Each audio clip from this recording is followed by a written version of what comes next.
ఇది సంగతి. ఇవాళ సంగతిలో నేను ఎస్ఐపి గురించి చెప్పాలనుకుంటున్నాను. ఎస్ఐపి అంటే సిస్టమేటిక్ ఇన్వెస్ట్మెంట్ ప్లాన్స్. అయితే అందరం ముందు నుంచే, అంటే చిన్న వయసు నుంచే, 5-6 సంవత్సరాల నుంచో 10 సంవత్సరాల నుంచో, లేదా నన్ను అడిగితే నాకు ఒక ఆయన సలహా ఇచ్చాడు. నన్ను అడిగితే అన్నాడు, అంటే మిమ్మల్ని అడిగితే ఏం చెప్తారన్నాడు.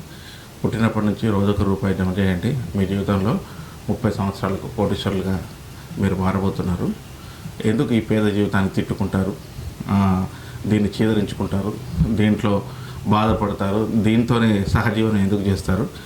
మీ పుట్టిన పిల్లలకి, సరే మీకంటే అవకాశం లేదు, మీ పుట్టిన పిల్లలకి అంటే, లేదా మీ కొడుకులకి, మనవాళ్ళకి, మనవరాళ్ళకి, ఎవరికైనా కానీ, లేదా మీకు అంత సహృదయం ఉంటే ఎవరికైనా రోజుకు రూపాయి ఇన్వెస్ట్ చేయండి, ఆ రూపాయిని పెంచండి, ఒక 30 సంవత్సరాల తర్వాత తిరిగి చూడండి.